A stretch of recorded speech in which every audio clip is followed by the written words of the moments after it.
ممكن خف الرتم الشوط الثاني من الفريق بسبب أكيد الارتفاع منطقة أبها. واضح أنك جالس تتمسك بهذه الفرصة. Apakah Anda takut dengan All Romeni? Sampai-sampai minta untuk dicadangkan saja. الحمد لله على كل حال، وأتوقع أن المدرب تحدث أكثر من مرة والإدارة تحدثت في هذا الشيء أن Tentu saya tidak takut dengan Ole Romeni. Cuman kalau berani dicadangkan saja, aku cuma mau ngetes aja. Masa gitu aja nggak berani?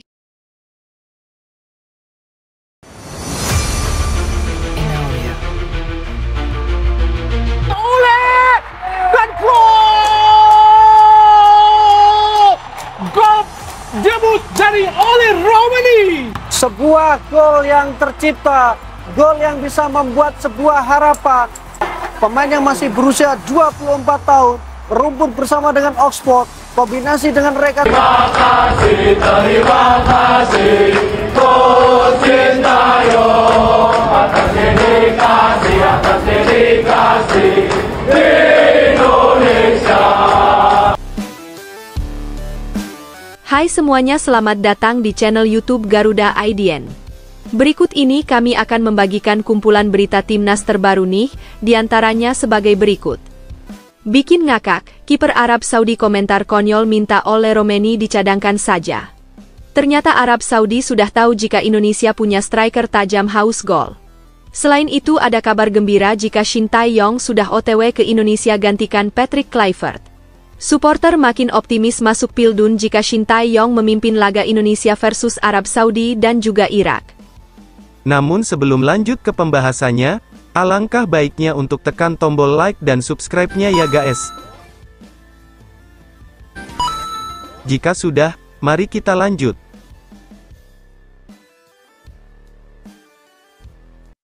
Timnas Indonesia kini sedang menjalani salah satu fase paling penting dalam perjalanan menuju Piala Dunia 2026. Rounde 4 kualifikasi ini bakal jadi panggung besar untuk menunjukkan kualitas, karena disinilah para raksasa Asia saling bentrok demi tiket ke pentas dunia. Dua lawan berat sudah menanti, yakni Arab Saudi pada tanggal 9 Oktober 2025, lalu disusul Irak pada 12 Oktober 2025. Suasana panas mulai terasa sejak jauh-jauh hari. Publik sepak bola tanah air begitu bersemangat, stadion dipastikan penuh, dan euforia supporter makin menggema.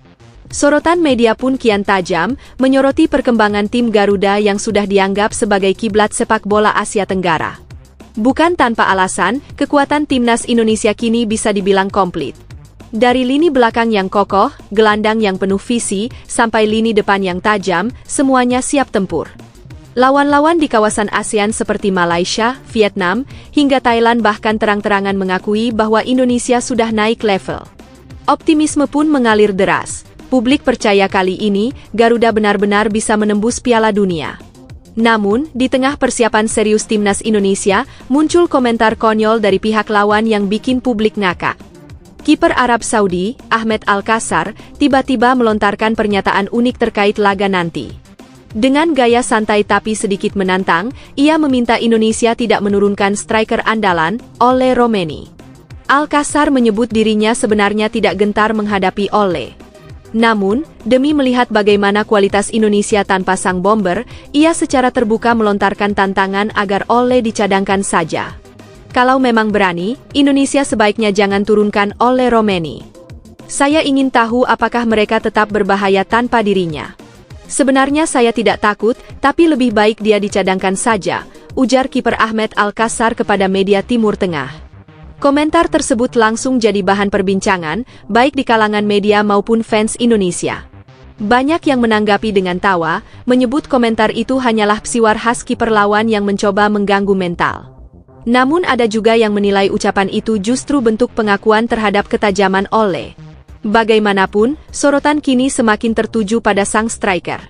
Di sisi lain, timnas Indonesia jelas tak akan mengindahkan komentar konyol tadi.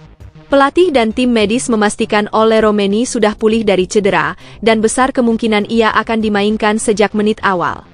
Publik pun lega karena striker ini menjadi salah satu mesin gol paling ditakuti di Asia Tenggara saat ini. Catatan statistik Ole juga sangat impresif. Dalam 4 pertandingan terakhir bersama timnas, ia sukses mencetak 3 gol penting yang membantu Indonesia meraih poin berharga.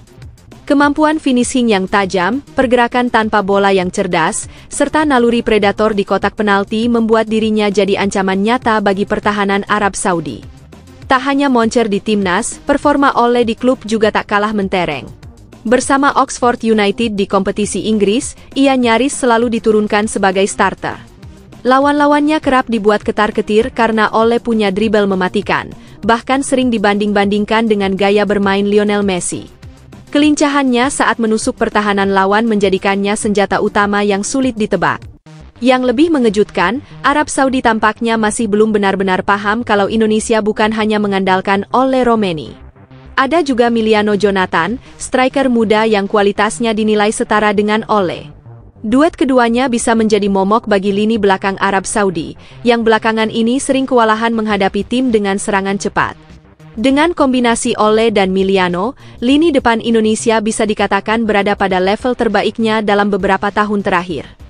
Variasi serangan semakin beragam, tak hanya mengandalkan crossing, tapi juga tusukan langsung ke jantung pertahanan. Hal ini membuat strategi lawan menjadi lebih sulit, karena jika mereka fokus mengawal Ole, maka Miliano bisa muncul sebagai eksekutor. Kini, publik menunggu bagaimana komposisi yang akan diturunkan pelatih Indonesia. Apakah Ole dan Miliano dimainkan bersamaan sejak awal, atau salah satunya dijadikan super sub? Namun satu hal yang pasti, keberadaan mereka berdua membuat optimisme Garuda semakin tinggi untuk menaklukkan Arab Saudi. Selain isu striker, ada kabar gembira lain yang membuat fans Indonesia makin semangat. Ratu Tisa selaku petinggi PSSI dikabarkan sukses melobi Shin Tae-yong untuk kembali menangani timnas Indonesia. Kabar ini jadi sorotan besar karena STY sempat meninggalkan kursi pelatih, namun kini bersedia kembali untuk memimpin Garuda menghadapi Arab Saudi dan Irak. Kecintaan Shin Tae-yong pada Indonesia memang sudah tidak diragukan lagi. Ia bahkan rela menolak tawaran fantastis dari beberapa negara lain, termasuk Cina dan Korea Selatan. Padahal, dari Cina saja ia ditawari bayaran selangit mencapai lebih dari 3 miliar rupiah per bulan. Namun STY memilih untuk tetap bersama Indonesia, menegaskan bahwa hatinya sudah tertambat di negeri Garuda. Meski begitu, Shin Tae-yong tetap memberikan syarat kepada PSSI. Menurut informasi dari Ratu Tisa, sang pelatih menginginkan adanya komitmen penuh dalam kontrak. Ia tak ingin ada drama seperti sebelumnya, ketika masa kerjanya sempat diganggu ketidakpastian. Trauma diberhentikan di tengah jalan membuatnya kali ini lebih tegas dalam negosiasi. Shin Tae-yong bilang kalau PSSI benar-benar mau, maka harus ada komitmen jangka panjang. Jangan sampai berhenti di tengah jalan seperti dulu, karena ia mengaku trauma. Tapi kabar baiknya, ia bersedia kembali melatih timnas kita untuk menghadapi Arab Saudi dan Irak, ujar Ratu Tisa malam ini tanggal 24 September 2025 di Jakarta. Bagi supporter, ini tentu berita luar biasa. Kehadiran Shin Tae-yong bukan hanya soal taktik, tapi juga soal semangat dan mental bertanding. Di bawah asuhannya, Indonesia pernah mencatat sejarah dengan menumbangkan tim kuat, dan fans berharap momen itu bisa terulang lagi. Kembalinya STY dipandang sebagai titik balik, sekaligus energi tambahan bagi para pemain untuk tampil habis-habisan di laga berat mendatang. Dengan pulihnya Ole Romeni dan kembalinya Shin Tae-yong, suasana timnas Indonesia jelas semakin membara. Arab Saudi dan Irak kini menghadapi lawan yang jauh lebih siap dibanding sebelumnya. Apalagi, publik masih ingat bagaimana Shin Tae-yong pernah membawa Indonesia menang telak 2-0 atas Arab Saudi di GBK, dengan Marcelino jadi pahlawan lewat 2 gol spektakuler. Kini, bukan hanya Marcelino yang bisa jadi pembeda, tapi juga duet maut Ole Romeni dan Miliano Jonathan. Keduanya berpotensi menjadi mesin gol baru yang bisa mengejutkan pertahanan lawan. Dengan kombinasi kekuatan ini, optimisme supporter makin tinggi bahwa Indonesia mampu tampil garang di Rounde 4 kualifikasi. Nah, sekarang pertanyaannya, kalian setuju nggak kalau Ole dan Miliano dimainkan sejak menit awal sebagai starter? Dan setuju juga kan kalau Shin Tae-yong dipanggil kembali untuk memimpin pasukan Garuda? Yuk, tulis pendapat kalian di kolom komentar, biar makin rame dan seru. Kiper muda Indonesia Aaron Ang resmi gabung Sevilla U19 dan bikin sejarah baru di Spanyol. Dari AS IOP hingga FC Nottingham, perjalanan panjangnya kini jadi kebanggaan tanah air. Sepak bola Indonesia kembali mendapat kabar membanggakan dari kancah Eropa. Sevilla FC baru saja mengumumkan kedatangan penjaga gawang muda asal Jakarta, Aaron Ang, yang resmi bergabung dengan tim U19 mereka untuk musim 2025-2026. Kehadiran Aaron menambah daftar talenta muda Indonesia yang berhasil menapaki karir di level kompetisi Eropa. Aaron lahir pada tanggal 12 April tahun 2007 dan sejak kecil sudah menunjukkan potensi besar di bawah mistar gawang. Dengan tinggi 1,78 meter, ia dikenal sebagai kiper yang memiliki refleks cepat, tangan kuat, serta kemampuan mengolah bola dengan kaki kiri yang baik. Semua kualitas ini membuatnya mampu menarik perhatian klub-klub luar negeri meski usianya masih sangat muda. Sebelum berlabuh ke Spanyol, Aaron sempat menimba pengalaman di Jerman bersama FC Nottingham U17. Bersama klub tersebut, ia turut mengantarkan tim meraih gelar Kreis Pokal Junior. Prestasi itu menjadi salah satu alasan mengapa Sevilla akhirnya tertarik merekrutnya ke akademi mereka yang terkenal menghasilkan banyak pemain top dunia. Kini, ia akan melanjutkan pembelajaran di fasilitas latihan modern milik Sevilla, Ciudad Deportiva José Ramón Cisneros Palacios. Perjalanan Aaron di dunia sepak bola tidak hanya berhenti di level klub. Ia juga pernah mendapat panggilan memperkuat timnas Indonesia U17 ketika skuad Garuda Muda bersiap menghadapi Piala Dunia U17 FIFA 2023. Pemanggilan itu menunjukkan bahwa kemampuannya sudah diakui oleh tim pelatih nasional, sekaligus membuka jalan baginya untuk terus berkembang di level internasional. Kariernya di luar negeri berawal dari fondasi yang kuat di Indonesia.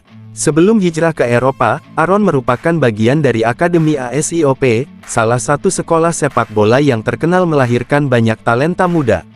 Aksinya mulai dikenal publik saat tampil gemilang dalam ajang Indonesia Junior League 2020. Dari sinilah namanya perlahan mencuat dan kemudian menarik perhatian klub asing. Menariknya, Aaron bukanlah satu-satunya anggota keluarga yang berkarir di Eropa. Kakaknya, Darel Nathan Ang, juga pernah berseragam Sevilla FCD sebelum melanjutkan perjalanannya ke Brasil bersama Novo Esporte Clube Itabirinha. Tradisi keluarga ini semakin menegaskan bahwa bakat sepak bola mengalir kuat dalam darah mereka. Kini, kehadiran Aaron di Sevilla U19 menjadi bukti nyata bahwa pemain muda Indonesia mampu bersaing di level internasional. Selain menjadi kebanggaan bagi dirinya sendiri, langkah ini juga menjadi inspirasi bagi banyak pesepak bola muda tanah air yang bercita-cita menembus panggung Eropa. Indra Syafri bongkar 4 aspek penting yang wajib dimiliki pemain sepak bola modern. Maman Abdurrahman ikut ingatkan bahaya distraksi gawai dan media sosial bagi generasi muda. Pelatih berpengalaman Indra Syafri kembali memberikan pandangan mendalam mengenai pengembangan pemain sepak bola di Indonesia. Menurutnya, ada 4 pilar utama yang wajib diasah seorang pesepak bola jika ingin mencapai performa maksimal. Salah satu aspek yang ia tekankan adalah kecerdasan taktis. Dalam penjelasannya, Indra menyebut bahwa permainan sepak bola bergerak sangat dinamis, sehingga hanya mereka yang mampu membaca situasi dengan cepat dan tepat yang bisa bertahan di level tertinggi.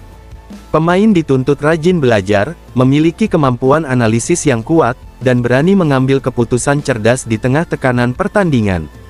Pandangan tersebut sejalan dengan pengalaman legenda nasional, Maman Abdurrahman. Ia menyoroti bahwa setiap generasi pesepak bola menghadapi tantangannya sendiri. Pada masanya, Maman harus rela menjadi anak gawang atau ballboy demi bisa mendekat ke lapangan dan belajar langsung dari para senior. Kini, tantangan itu sudah berubah. Generasi muda justru berhadapan dengan distraksi baru, seperti gawai dan media sosial, yang bisa membuat fokus mereka terpecah. Maman mengingatkan bahwa masa emas seorang pesepak bola tidak panjang. Karena itu, pemain muda harus memanfaatkan setiap kesempatan dengan disiplin dan kerja keras. Menurutnya, mereka yang terlena dengan kenyamanan atau sibuk mengejar popularitas di dunia maya bisa kehilangan momentum emas dalam kariernya.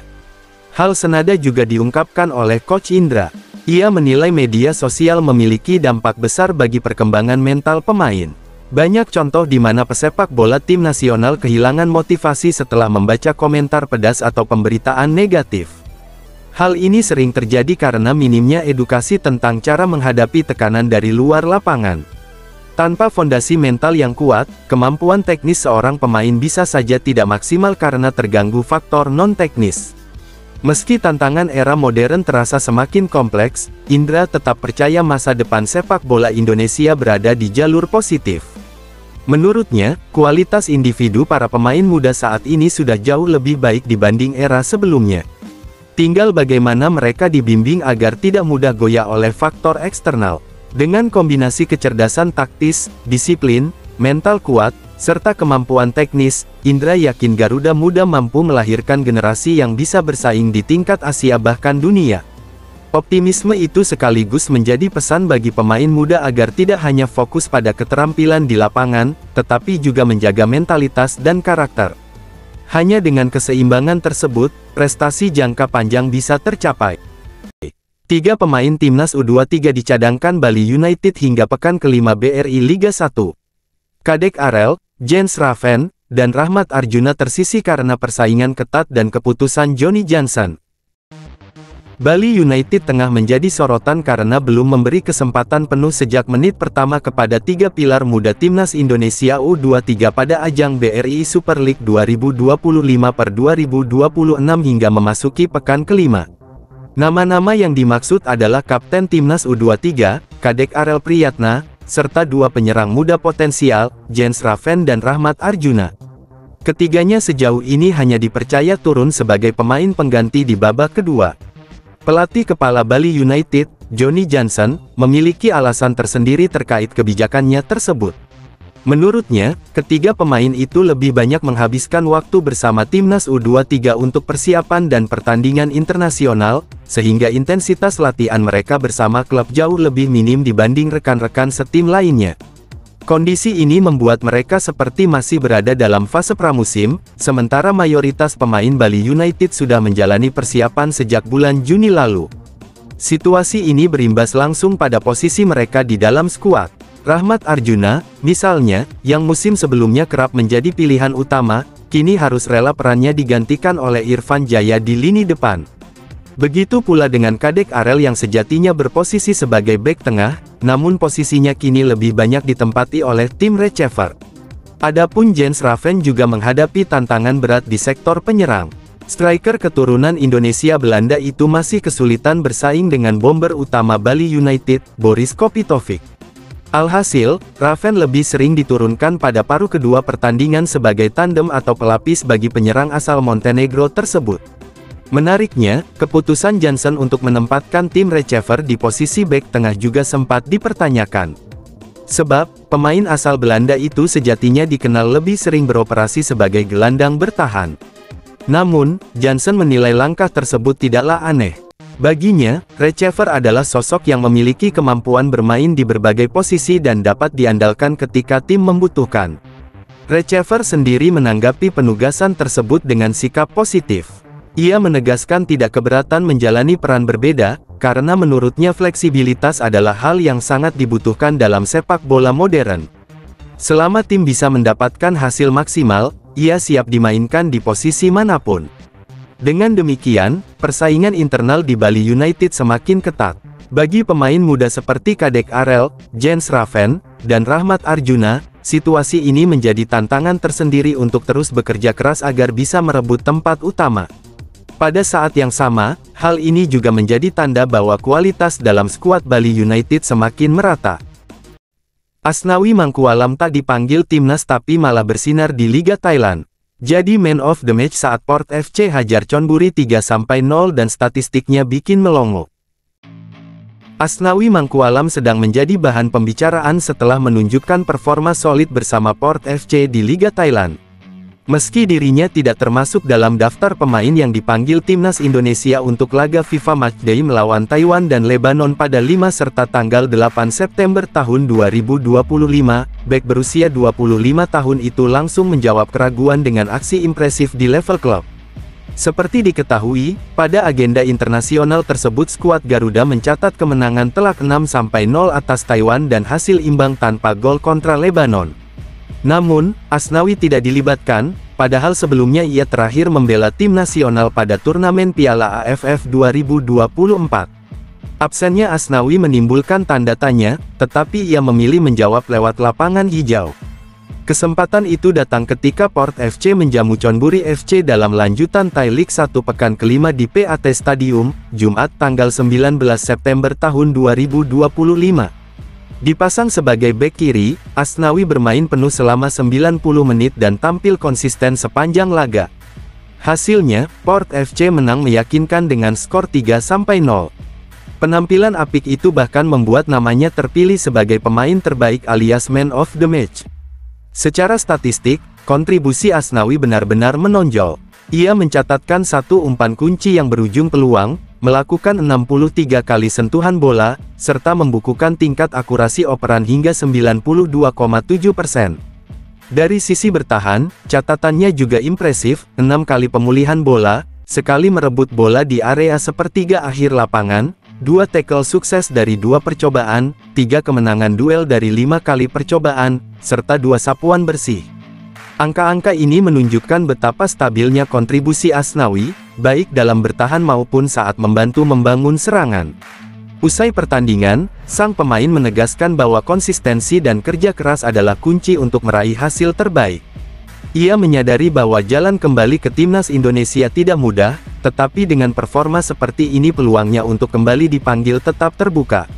Apalagi, pada bulan Oktober tahun 2025, tim asuhan Patrick Kluivert akan menghadapi tantangan berat di putaran keempat kualifikasi Piala Dunia 2026. Indonesia dijadwalkan menghadapi Arab Saudi pada tanggal 9 Oktober dan Irak pada tanggal 12 Oktober di Stadion King Abdullah Sports City, Riyadh. Jika mampu menjaga konsistensi performanya di klub, Asnawi tentu berpeluang besar kembali menjadi bagian skuad Garuda pada momen krusial tersebut. Publik sepak bola Indonesia tentu menanti apakah pemain serbabisa ini bisa kembali memperkuat tim nasional di ajang yang paling menentukan perjalanan Indonesia menuju Piala Dunia. Joey Pelupessy alami kekalahan pertama di Belgia, sementara Nathan Chuaon dan tim Geipens bersinar di Belanda. Patrick Kluivert ingatkan konsistensi pemain abroad jadi kunci lolos Piala Dunia 2026. Kabar terbaru dari para pemain diaspora timnas Indonesia kembali datang dari pentas Eropa. Akhir pekan lalu, 3 nama mencuri perhatian, Joey Pelupessy yang berkarir di Belgia, serta Nathan Chuaon dan tim Geipens yang sama-sama tampil di kompetisi kasta kedua Belanda, Eerste Divisie. Ketiganya mendapat kesempatan turun sejak menit awal, meski hasil yang mereka raih berbeda satu sama lain. Di antara ketiganya, Pelupessy harus menerima nasib kurang menyenangkan. Gelandang berusia 31 tahun itu tampil bersama Lomel SK pada pekan ke-6 Challenger Pro League, menghadapi Jong Geng. Laga berlangsung ketat, namun akhirnya berakhir dengan skor 1-2 untuk keunggulan tim muda Geng. Pelupessy memang menjadi starter, tetapi ditarik keluar pada menit ke-71. Kekalahan ini cukup menyakitkan karena menjadi yang pertama bagi Lomel musim ini.